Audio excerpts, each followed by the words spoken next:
안녕하세요. 자, 따뜻한 차 한 잔 준비하셨나요? 오늘 우리가 함께 나눌 이야기는 참 고유하지만 우리 삶을 아주 근본적으로 바꿔놓을 수 있는 주제거든요. 바로 평범한 일상 속에서 조용한 부름에 응답하며 삶의 목적과 공동체의 의미를 재발견하는 방법입니다. 복잡한 일상은 잠시 내려놓으시고 저와 함께 편안한 마음으로 귀 기울여 주세요. 지금 여러분이 계신 곳은 어떤가요? 어떤 소리가 들리시나요? 혹시 아무도 없는 고요한 밤에 혼자 덩그러니 앉아 있을 때 마음 아주 깊은 곳에서 조용히 들려오는 목소리를 느껴본 적 있으신가요? 사실 우리는 세상의 그 시끄러운 소음들에 휩쓸리느라 진짜 내면의 목소리는 놓치고 살 때가 너무 많잖아요. 지금 잠시만 멈춰서서 그 조용한 초청에 한번 귀를 기울여 보는 건 어떨까요? 학자인 프랜시스 웨슬리는 이런 말을 했어요. 부름은 사람마다 다 다르게 찾아오고 이 부름에 응답하는 건 자아 보존에 필수적이다 라고요. 그러니까 부름이라는 게 단순한 직업이나 의무 같은 게 아니라는 거죠. 우리가 정말 온전한 나 자신으로 살아가기 위한 일종의 생명줄인 셈이에요. 만약 이 깊은 내면의 목소리를 계속 무시한다면요. 겉으로는 아무 문제 없이 안전해 보일지 몰라도 우리 속은 서서히 메말라가게 될 겁니다.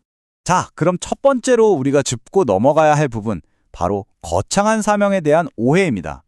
우리는 어릴 때부터 뭔가 세상이 다 알아주는 아주 요란하고 극적이고 영웅적인 사명, 이런 것만 기다리도록 은연중에 훈련을 받잖아요.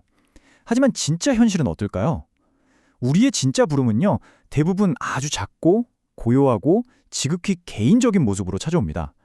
혹시 그 거창한 환상을 좇느라고 정작 지금 당장 내 눈앞에 놓인 그 작고 진실한 부름들을 그냥 휙 스쳐 지나가고 있는 건 아닌지 한번 곰곰이 생각해봐요. 이어서 두 번째 파트, 일상 속의 작은 부름들에 대해 이야기해볼게요. 세상을 바꾸는 부름이라고 하면 엄청 대단할 것 같죠? 그런데 놀랍게도 우리 주변을 맴도는 아주 평범한 모습이에요. 예를 들면 상처받아서 우는 아이의 눈물을 닦아주는 그 다정한 손길, 혹은 삶의 무게에 지쳐버린 친구 곁에 그냥 말없이 앉아서 체온을 나눠주는 일, 또 남들이 안 알아주는 자리라도 묵묵히 성실하게 지켜내는 그런 태도 말이에요.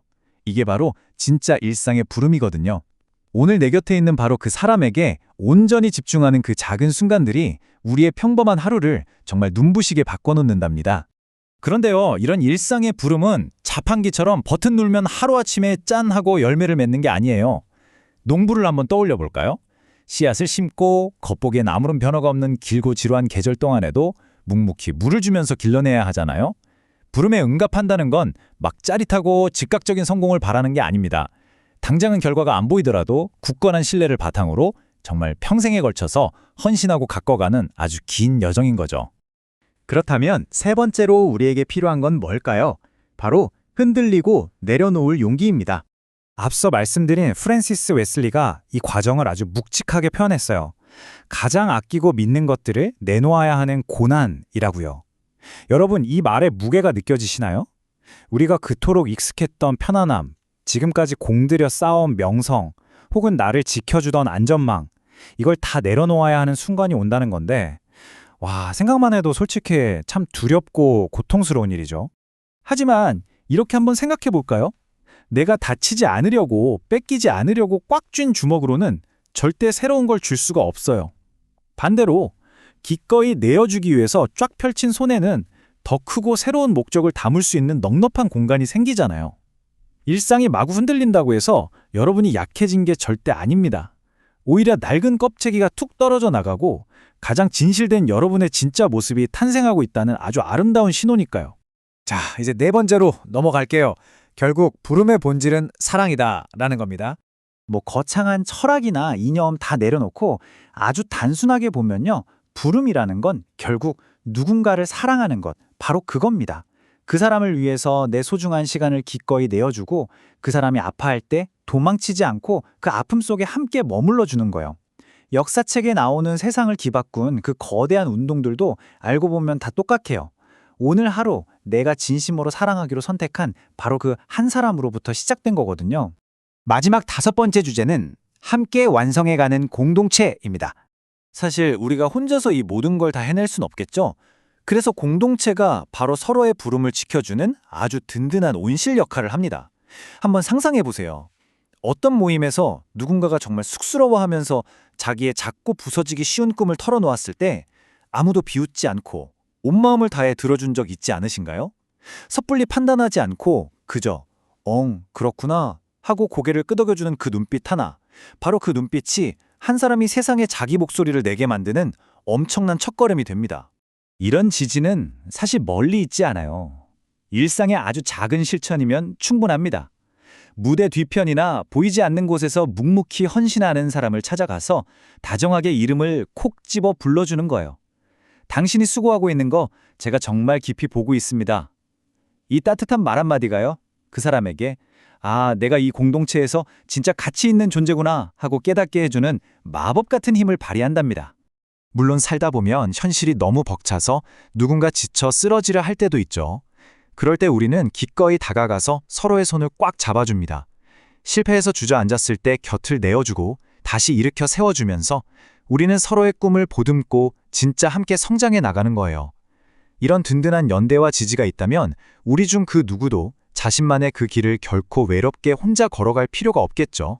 자, 그럼 이쯤에서 성공이라는 것에 대한 우리의 시야를 완전히 새롭게 세팅해볼까요?